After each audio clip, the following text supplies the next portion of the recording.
क्या आप जानते हैं कि शमशान में दशरथ जी की जली हुई चिता के समीप वशिष्ठ जी ने भरत जी को दशरथ जी की अस्थियों के विषय में क्या समझाया? वाल्मीकि रामायण के अयोध्या कांड के 77वें चैप्टर में लिखा है कि दशरथ जी के दाह संस्कार के 10 दिन बीत जाने पर 11वें दिन भरत जी ने आत्मशुद्धि के लिए स्नान किया और श्राद्ध का अनुष्ठान किया। 12वें दिन पर उन्होंने बहुत सारे ब्राह्मणों को धन, अन्न, वस्त्र और बहुत सारे चांदी के सिक्के और गाय दान दी।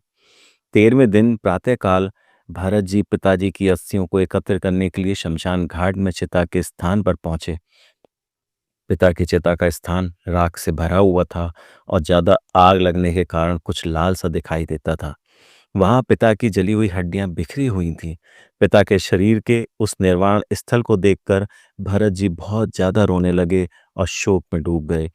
उनको सारे मंत्रियों ने घेर लिया और वो बार बार अपने पिता को याद कर रहे थे और उनके साथ जो समय व्यतीत किया था उसे याद कर रहे थे। शत्रुघ्न भी इस अवस्था में बहुत जोर जोर से रो रहे थे।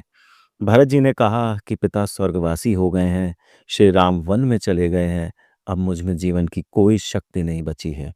अब मैं अग्नि में ही प्रवेश करूंगा, इस सूनी अयोध्या में प्रवेश नहीं करूंगा या यहाँ से सीधे वन में चला जाऊंगा। तब अंतर्यामी सभी लोगों का ज्ञान रखने वाले वशिष्ठ जी ने भरत जी से कहा कि तुम्हारे पिता के दाह संस्कार हुए यह 13वां दिन है। अब उनकी अस्थियों को एकत्र करो और उन्हें सरयू में बहा दो। भूख प्यास, शोक मोह तथा बुढ़ापा मृत्यु, यह तीन सभी प्राणियों में समान रूप से उपलब्ध होते हैं। इन्हें रोकना असंभव है। ऐसी स्थिति में तुम्हें इस तरह दुखी नहीं होना चाहिए।